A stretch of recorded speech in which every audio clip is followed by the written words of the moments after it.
Shalom, nama saya Tika Sylvia, jemaat dari GBI Keluarga Allah Jakarta, pelayanannya di KAMM. Jadi saya mau ceritain kebaikan Tuhan atas hidup saya. Di tahun 2023 pertengahan itu menjadi satu titik balik dalam hidup saya yang benar-benar sangat mengubah hampir keseluruhan hidup saya. Jadi di pertengahan 2023 itu terjadi sesuatu kejadian yang akhirnya tuh membuat baik fisik saya ataupun mental saya itu benar-benar terganggu, dan itu juga sampai mempengaruhi pekerjaan saya karena saya nggak bisa fokus dalam bekerja dan akhirnya harus resign pada saat itu. Dan juga saat itu bahkan saya juga hampir memutuskan untuk tidak melanjutkan pendidikan saya lagi, pendidikan S2 saya saat itu. Dan memang kondisinya sangat, bisa dibilang sangat buruk sih saat itu. Setelah itu jujur saya sangat merasa kenapa Tuhan mengizinkan hal itu terjadi atas hidup saya.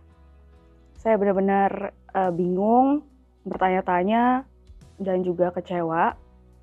Dan di saat itu bahkan untuk makan aja tuh saya merasa kayak gak layak aja gitu. Saya tuh gak bisa merasa bahagia pada saat itu. Dan saya merasa banyak hal lah yang diambil daripada saya saat itu. Dan tapi saya merasa Tuhan tuh gak pernah nyerah atas hidup saya. Karena pada saat saya waktu itu harus dirawat di rumah sakit karena kondisi fisik yang sangat ya buruk gitu sampai harus dirawat. Di saat itu Tuhan pertemukan saya dengan teman komsel dari cici saya, namanya adalah Ci Selvi.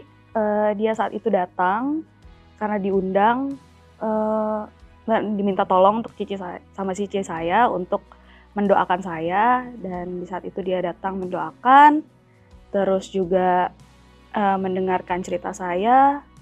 Dan di saat itu jujur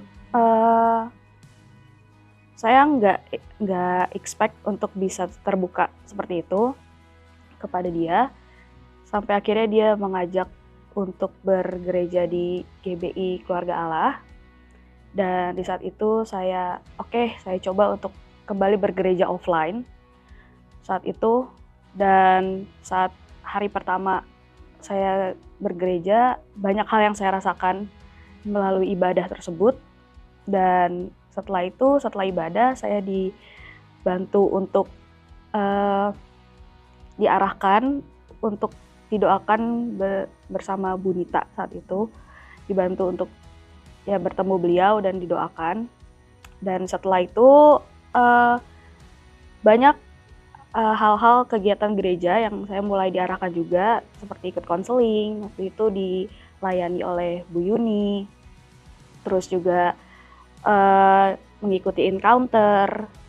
Nah, di encounter itu adalah tahap awal di mana saya mengalami pemulihan, dan setelah encounter itu saya akhirnya dianjurkan untuk mengikuti komsel, dan setelah mengikuti komsel juga pelayanan, dan banyak hal yang juga saya ikuti lah gitu di sini. Saya belajar untuk taat, walaupun sebenarnya perjalanan pemulihan itu juga nggak mudah bagi saya pribadi.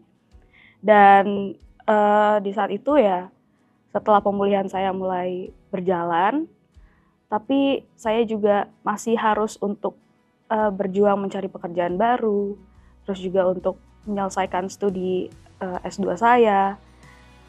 Dan setelah perjalanan yang nggak mudah, saya berusaha untuk tetap taat dan berdoa, dan juga percaya waktu tahun 2024 itu adalah visi gereja itu tahun percepatan yang multiplikasi. Saya amini itu, saya imani, dan puji Tuhannya di Februari 2024 Tuhan memberikan saya pekerjaan yang baru, yang bahkan benefitnya itu di atas ekspektasi saya, dan juga ya dengan lingkungan dan pekerjaan yang juga saya enjoy gitu. Terus Setelah itu saya masih harus melanjutkan studi yang saat itu menjadi benar-benar pergumulan utama saya setelah mendapat pekerjaan. Dan di situ saya sempat merasa down banget lagi karena saya merasa tertinggal, karena teman-teman saya progresnya udah sangat jauh, sedangkan saya masih harus mencari dosen pembimbing yang cocok, terus juga harus mempersiapkan artikel jurnal saya, dan juga untuk proposal dan lain-lain gitu. Jadi saya sempat down, sempat pengen nyerah lagi, tapi berkat dukungan dari orang sekitar saya, termasuk juga dari teman-teman Komsel, itu sangat menguatkan saya lagi, sangat membuat saya mau untuk berjuang lagi untuk menyelesaikan ini, sampai akhirnya perlahan demi perlahan Tuhan bukakan pintu yang tadinya sulit bagi saya gitu ya. Akhirnya saya mendapatkan dosen pembimbing yang benar-benar baik, yang benar-benar bisa membimbing saya, terus artikel jurnal saya bisa terbit dengan biaya yang lebih rendah dibandingkan teman-teman saya yang lain yang harus bayar lebih mahal karena lewat publisher atau agensi. Sedangkan saya bisa menerbitkan langsung dari instansi yang memang mengeluarkan jurnal tersebut gitu.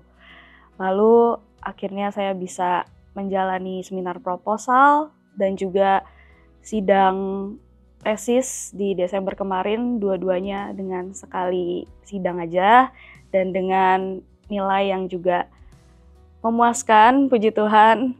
Benar-benar semuanya itu karena kemurahan Tuhan, karena penyertaan Tuhan dan kekuatan dari Dia.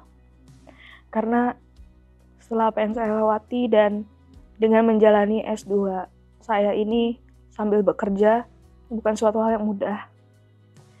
Saya nggak pernah berpikir bisa melewati itu semua, menyelesaikan itu semua dengan baik. Tapi Tuhan yang mampukan, Tuhan yang buat semuanya mungkin. Dan bahkan dengan segala proses yang telah dilewati, Tuhan membuat saya semakin kuat. Dan saya percaya bahwa rencana Tuhan atas hidup saya itu masih panjang, dan juga ya saya sangat bersyukur atas semua yang udah pernah saya lewati, karena Tuhan selalu berada di sisi saya sepanjang itu. Dan ya saya ada sebagaimana saya ada sekarang itu semua karena Tuhan, dan karena saya juga bertumbuh di tempat yang tepat, bertemu dengan orang-orang yang tepat dari komunitas saya dan juga dari gereja tempat saya bertumbuh sekarang. Tuh, jadi ya puji Tuhannya sekarang saya sudah lulus dari S2 saya di Universitas Indonesia dengan nilai dan predikat yang sangat memuaskan. Jadi saat saya benar-benar down, saat saya sulit banget untuk waktu itu melihat masa depan saya, ada satu ayat yang mengingatkan saya bahwa rancangan Tuhan itu selalu yang terbaik. Ayat itu ada di Yeremia 29 ayat 11. Sebab aku ini mengetahui rancangan-rancangan apa yang ada padaku mengenai kamu, demikianlah firman Tuhan, yaitu rancangan damai sejahtera dan bukan rancangan kecelakaan, untuk memberikan kepadamu hari depan yang penuh harapan. Itu menjadi ayat yang menguatkan saya saat itu, bahkan sampai hari ini.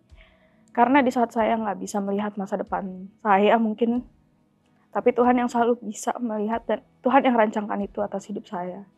Jadi saya nggak perlu takut gitu sebenarnya. Nah, jadi dari semua yang telah dialami, saya semakin percaya dan saya semakin yakin kalau Tuhan mengizinkan sesuatu diambil dari hidup kita, itu pasti Tuhan akan mengembalikan dengan yang jauh lebih baik, atau bahkan yang nggak pernah kita pikirkan sebelumnya. Jadi terus percaya sama Tuhan dan jangan pernah menyerah, karena Tuhan selalu menyertai hidup kita. Dan saya juga mengajak untuk setiap jemaat mengikuti komsel, karena dari komsel lah juga kita dipertemukan dengan orang-orang yang seiman dan juga bisa mendukung kita. Terus juga untuk mengikuti SPR, seperti SOM, karena itu juga sangat membantu kita dalam pertumbuhan rohani, dan juga mengikuti pelayanan, terus juga mengikuti encounter, kalau memang dibutuhkan untuk pemulihan. Dan juga imani setiap visi yang ada di gereja setiap tahunnya, seperti tahun ini double favor. Percaya bahwa favor Tuhan akan semakin bertambah banyak datang di hidup kita di tahun ini.